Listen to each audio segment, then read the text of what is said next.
Investor yang berharap IHSG akan bergerak lebih baik di Maret ini, kelihatannya masih harus menunggu lebih lama lagi.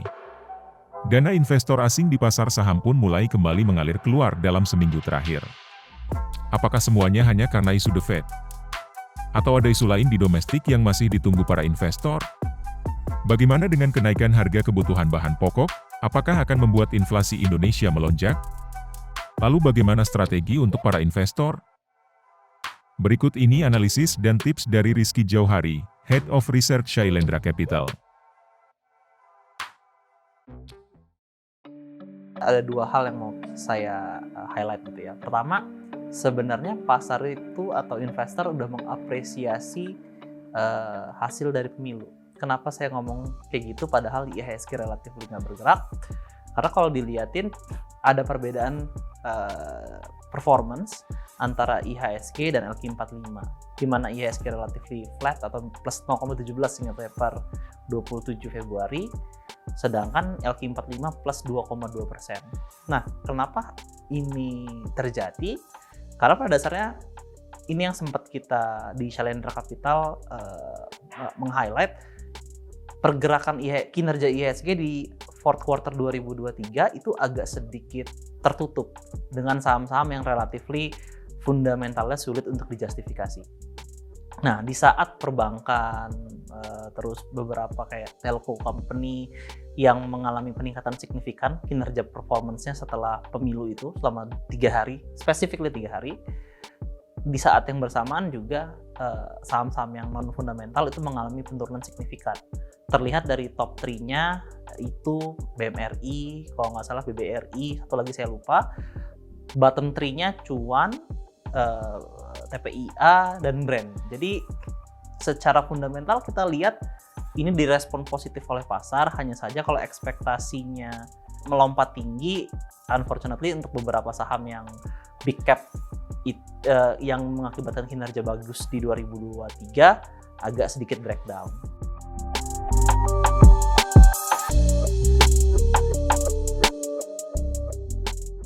Kalau masih ada yang ditunggu, sebenarnya yang menjadi perhatian kalau dari at least dari Shailendra Capital gitu ya, di akhir tahun 2023 kita agak sedikit pesimis karena kita berharap bahwa efek pemilu ini memberikan efek domino terhadap konsumsi masyarakat gitu ya. Ternyata di akhir 2023 kita ngobrol sama emiten khususnya untuk konsumen kok kayaknya tidak terlalu berefek.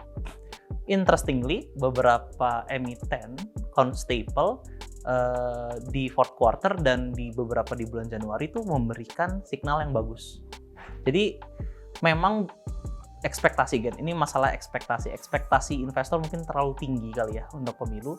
Cuman perbaikan daya beli sepertinya udah lumayan terlihat dan kita ngelihat sih itu belum terrefleksi di emiten-emiten di pasar modal. Jadi itu mungkin ada yang kita bisa lihat sebagai potensi gitu. Nah, terus kedua, apakah ini akan berakhir begini saja gitu? Jadi year to date kalau nggak salah foreign flow equity itu sebesar 1,3 billion dollar. Nah, historically kalau memang marketnya itu rally dan itu driven by foreign itu sekitaran 3-4 billion in the past 2 years. Jadi memang sepertinya ada yang ditunggu. Cuman spekulasi kita gitu ya, kayaknya memang pengen ngelihat selain dari pemilu yang berhasil, maksudnya satu putaran nggak ada gejolak yang tinggi, apakah beneran ada improvement dari konsumsi masyarakat. Jadi kalau dua kategori itu udah checklist, itu memberikan alasan lebih besar lagi untuk investor, khususnya foreign investor mungkin untuk kembali ke Indonesia. Karena kebanyakan masih belinya kan di perbankan.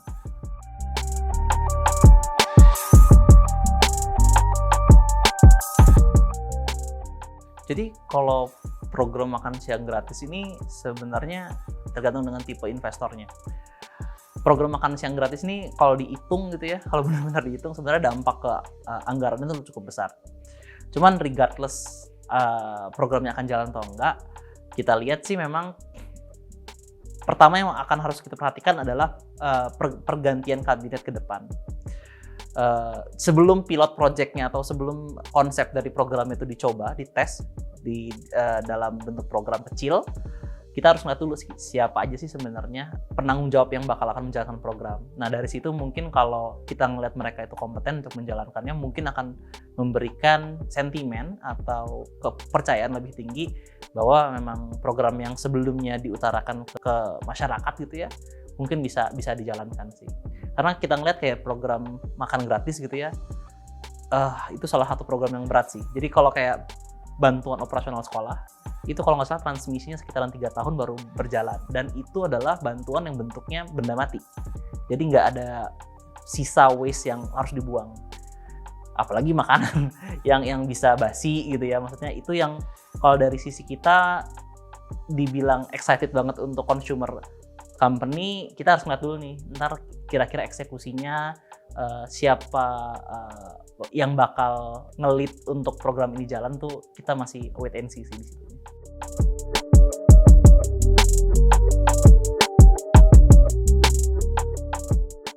Kalau terhadap Indonesia, secara ekonomi mungkin nggak terlalu berdampak kali ya. Jadi Indonesia ini secara ekonomi keseluruhan, selama tidak ada peningkatan signifikan on benchmark rate, sebenarnya nggak ada gejolak signifikan yang saya lihat di rupiahnya. Kan kekhawatiran masyarakat umum gitu ya terkait dengan belanja, semua belanja di Indonesia ini ada porsi yang menyangkut ke dolar dan rupiah. Jadi kalau dolar dan rupiahnya itu relatif nggak bergerak kemana-mana, ya udah ekonominya akan berjalan. Itu satu, menurut kita kekhawatiran bahwa perlambatan cut rate ini akan mengakibatkan ekonominya lambat signifikan domestik, kayaknya kekhawatiran yang berlebihan.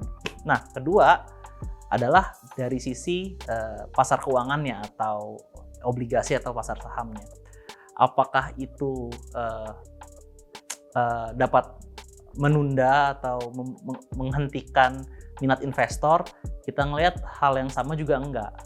Karena pada dasarnya kalau kita lihat yang dibutuhkan at least untuk investor saham adalah kestabilan dari rupiah. Jadi Indonesia itu nggak pernah ada cerita market Indonesia itu sangat mengikuti market US gitu. In the past 2 years enggak. Tapi saat rupiahnya itu bergejolak signifikan, kita bisa ngelihat itu kinerja negatif di IHSG-nya. Nah, kalau dari kami Shalendra Capital ngelihatnya, selama tidak ada peningkatan signifikan, kalau di delay interest, it's good enough for rupiah itu bergerak stabil. Nah, ini tinggal tugasnya pemerintah Indonesia dan emiten-emiten Indonesia untuk memiliki kinerja laba yang lebih baik dibandingkan kita harus menunggu apa yang terjadi di luar.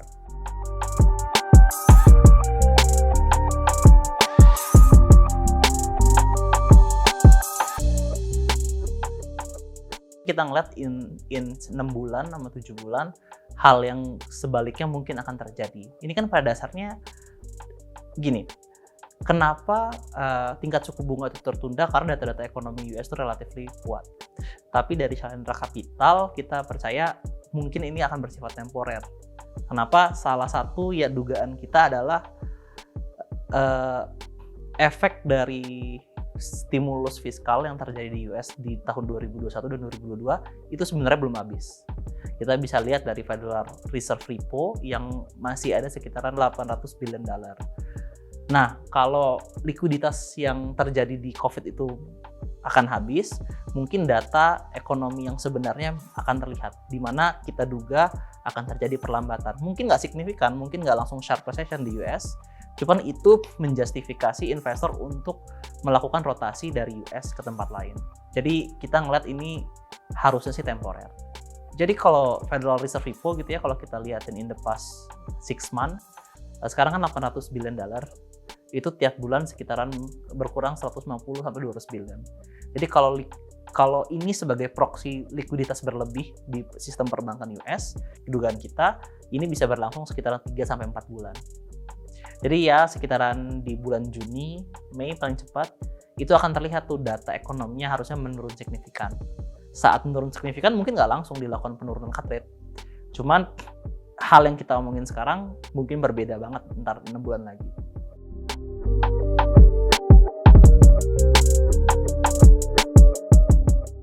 Nah, agak sedikit berbeda dengan pasar IHSG. Sebenarnya IHSG itu kinerjanya baik, Cuman kita nggak bisa ngeliat ISG karena kan kinerjanya tuh agak sedikit, yang menurut kami gitu ya, sedikit terganggu akibat saham-saham non fundamental yang sebagai investor rasional jangka panjang tuh susah lah untuk menjustifikasi saham-saham ini. Jadi sebenarnya kinerjanya baik, cuman mungkin masyarakat umum melihatnya kok flat-flat aja. Tapi kalau di pasar obligasi, kinerjanya itu sebenarnya untuk interest yang lumayan tinggi. Sekarang 10 year tuh ada di 655, 657. Itu udah, kalau nggak salah, either menguat 5 basis atau 10 basis dibanding akhir tahun. Terlepas dari data-data ekonomi US yang meningkat. Jadi kita ngelihat, ya so far sih investornya domestik sebagai pembeli besarnya itu nggak ada kekhawatiran signifikan terkait, khususnya kalau kita ngomongin pasar obligasi itu rupiah dan inflasi. Kita mungkin nggak bisa rally cepat banget karena kan ujung-ujungnya adalah kalau pasar obligasi harapan tertingginya adalah cut rate. Jadi mungkin sideway atau slightly rally gitu, 10 basis on the yield. Tapi kalau cut rate kita ngelihat ini aset kelas yang sangat berpotensi untuk memberikan imbal hasil yang cukup tinggi, bisa bersaing dengan pasar saham.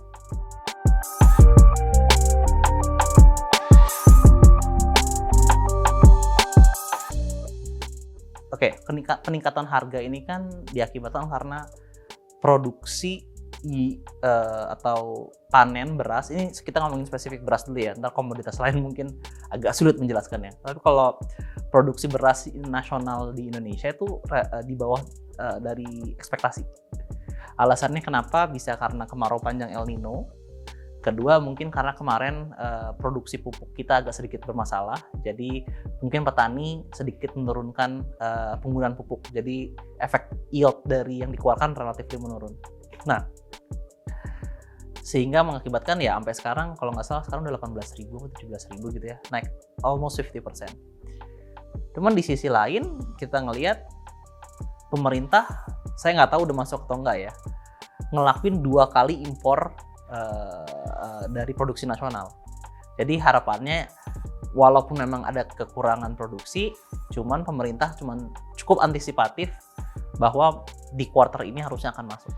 Nah, kita nggak tahu apakah harusnya ini temporer, karena kan dari kekeringan dan efektivitas akibat penggunaan pupuk yang mungkin kurang. Cuman asumsi deh kalau ternyata harganya berada di sekitaran level ini gitu, which is sekitaran 40-50% higher compare last year gitu. Sebenarnya investor baik saham ataupun obligasi harus khawatirkah? Sekarang kita kalau di Challenger Capital ngeliatnya begini, kita harus memposisikan seberapa tinggi akan berdampak ke inflasi. Bobot dari pangan itu sekitaran 28% dari basket inflasi. Nah, 28% kalau kita kali 50% itu berarti sekitaran 15 basis. Nah, sekarang kita cek dulu inflasi Indonesia di bulan Desember berapa? Sekitaran 2,74. Oke lah kalau itu high base di bulan tahun 2022-nya. Kita pakai yang terbaru, rata-rata 3 bulan month to month inflasi. Kalau kita annualize jadi setahun sekitaran 3,27. Jadi kita assume inflasi ini akan stay, nggak akan turun-turun lagi. 3,27 ditambah shock dari pangan sekitar 15 basis, berarti 3,4%. Nah, angka 3,4% ini kita harus put into konteks dengan kebijakan BI. BI itu framework inflasinya sekitaran 3 plus minus 1. Jadi dengan inflasi yang 34, even dibikin 35, 36 lah, itu tidak mengakibatkan ya Bank Indonesia perlu meningkatkan tingkat suku bunga. Atau mengakibatkan yang menurut kita inflasi yang mengkhawatirkan. Memang agak sedikit sakit dari sisi konsumsi, khususnya konsumen menengah ke bawah gitu ya. Cuman dari skala ekonomi Indonesia, sebenarnya dampaknya masih manageable.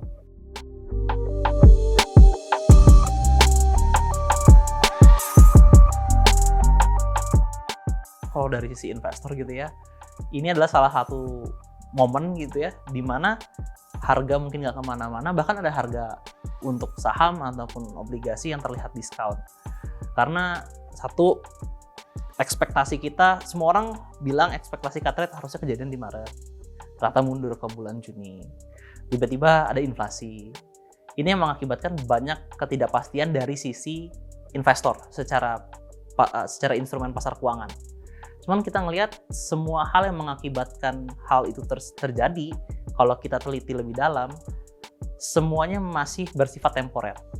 Jadi kalau kita ngelihat sebagai investor, first half ini merupakan salah satu yang terasa sakit, pahit, tapi kalau dari sisi pembelian gitu ya, harga yang relatif bakal murah.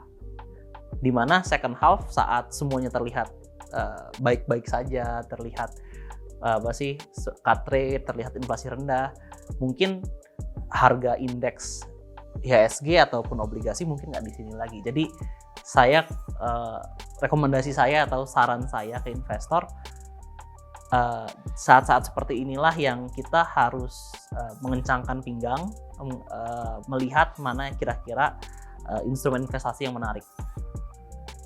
Ya kalau memang masih belum terlalu takut beresiko untuk saham, mungkin bisa ngelihat, karena bagi kami dua-duanya ini merupakan first half, merupakan momen paling penting untuk menciptakan return selama 1 tahun penuh. Kalau kita beli nanti di second half, kemungkinan besar alpha yang bakal diciptakan akan jauh lebih kecil. Sektor kita masih sama kayak akhir tahun lalu, jadi beberapa fokus di domestik. Cuman kita udah mulai agak ganti ke sektor-sektor domestik yang mempunyai singgungan terhadap interest rate. Kayak toll road kita suka, terus ada beberapa domestik yang kita lihat juga ada turnaround story-nya. Cuman fokus kita memang kebanyakan sih domestik. Komoditas kita ngelihat ada beberapa company itu lebih menarik, tapi secara sektor, secara menyeluruh kita untuk ke investor sih masih merekomendasikan untuk menghindari ya.